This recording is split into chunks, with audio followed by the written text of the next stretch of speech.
que dicen que Jehová ha dicho, cuando Jehová no dijo nada, Él no los mandó a hacer eso.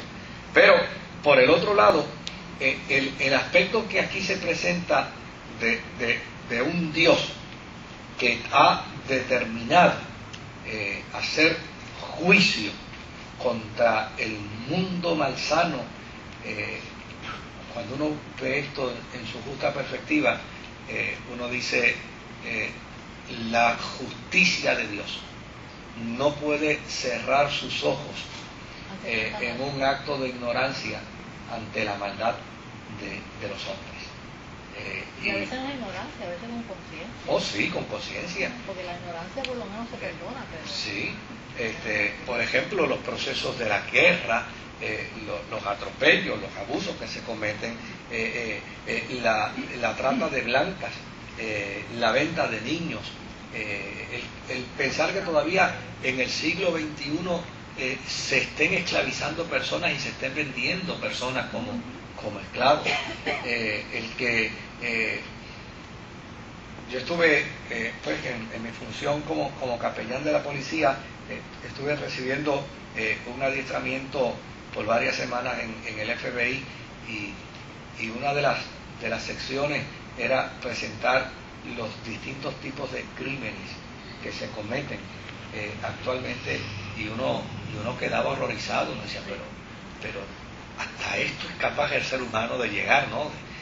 Están cogiendo a los niños, sí, para sacarle los órganos. Sí, el que se roben un niño y sin ninguna piedad lo maten para sacarle los órganos y venderlos. O los mutilan. O los mutilan para pedir, para usarlos como medio de subvención económica de esos criminales. O sea, cuando uno ve, uno dice, oye, la maldad de los hombres no puede pasar desapercibida por el juicio divino de Dios. Entonces Israel siempre postuló esto. Israel siempre postuló que vendría un día, al que ellos le llamaban el día grande de la ira de Jehová, donde Dios pagaría a los hombres por su afrenta, por su maldad, por su pecado.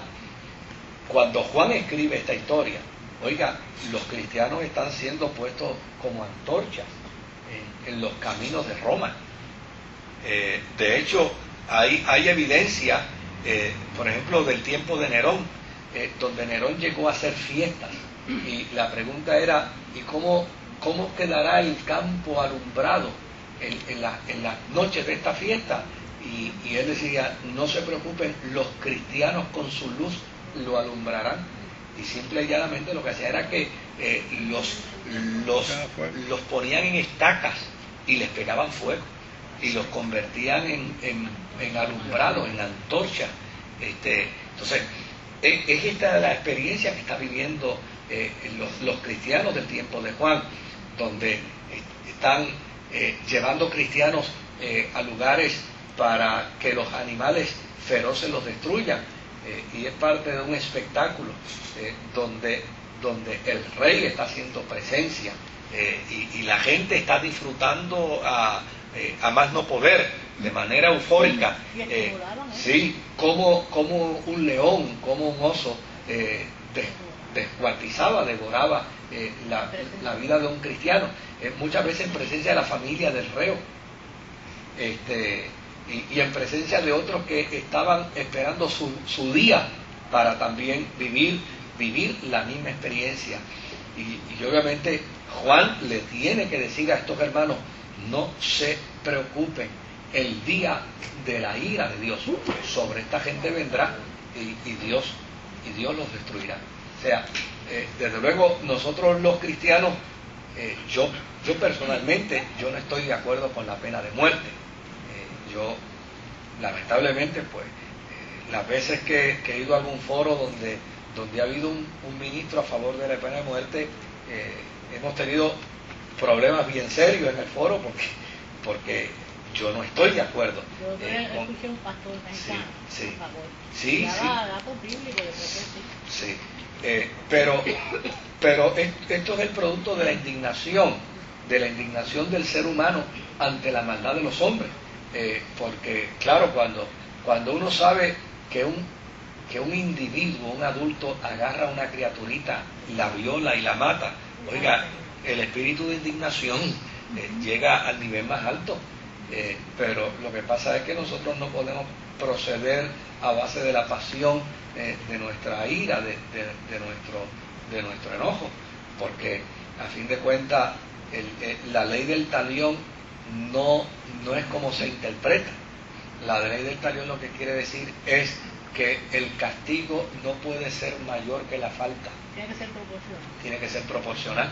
Y entonces, obviamente, cuando uno ve esas reacciones, pero ya en Latinoamérica, yo estaba viendo un programa hace unos años atrás, donde un juez, me parece que fue en San Salvador, un juez exoneró a unos individuos que habían cometido unos actos de violación, y el pueblo se metió al tribunal y mató al juez,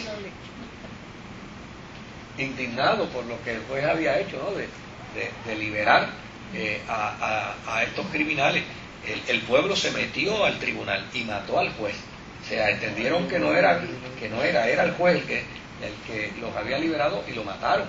O sea, yo creo que Juan les está comunicando un dato de esperanza a los cristianos, porque de seguro muchos de estos cristianos estaban dispuestos a enfrentar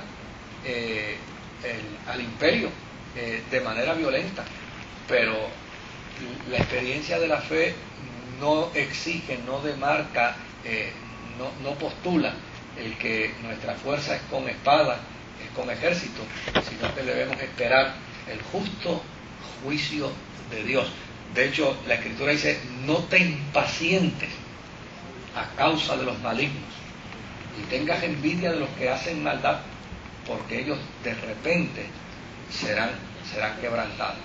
Mire, cuando yo nací, me crié en el caserío Manuela Pérez, y yo recuerdo que yo tenía en mi corazón evangelizar a un individuo que era un asesino, y yo tenía en mi corazón evangelizarlo, y recuerdo que el día que le fui a hablar del Señor, me sacó un arma de fuego. Me dijo: si tú me vienes a hablar de Dios, yo te mato, pero a mí no me hables de Dios.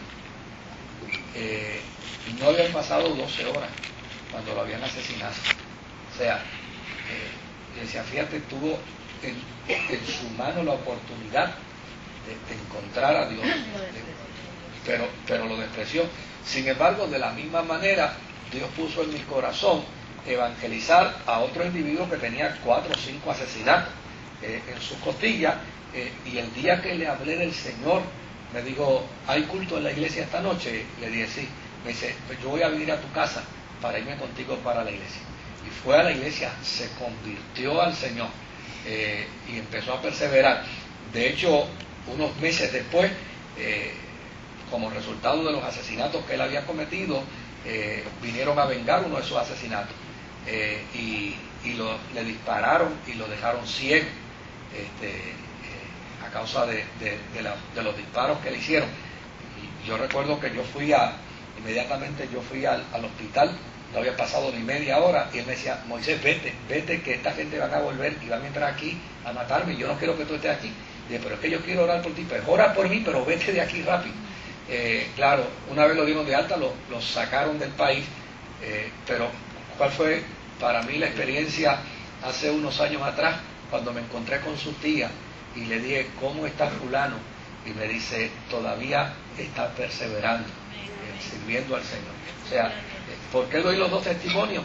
Precisamente porque yo no puedo partir de la premisa que porque uno despreció la gracia de manera violenta, y en 12 horas fue asesinado, eso quiere decir entonces que yo debo desear que el juicio de Dios caiga sobre los delincuentes y Dios los mate y Dios los aniquile, o que se establezcan leyes para destruirlos, porque de la misma manera que uno despreció la gracia, otro la aprovechó y la aceptó. Y lo que es extraordinario es que todavía al día de hoy sigue perseverando y sigue sirviendo al Señor. O sea, ese planteamiento es lo que esboza aquí con perfecta claridad Juan. El que va a hacer juicio, y lo va a hacer con justicia, y lo va a hacer con todo el furor de su ira. Y yo no sé si pudiéramos pensar que de la misma manera que es inmedible el amor de Dios, así pudiéramos pensar que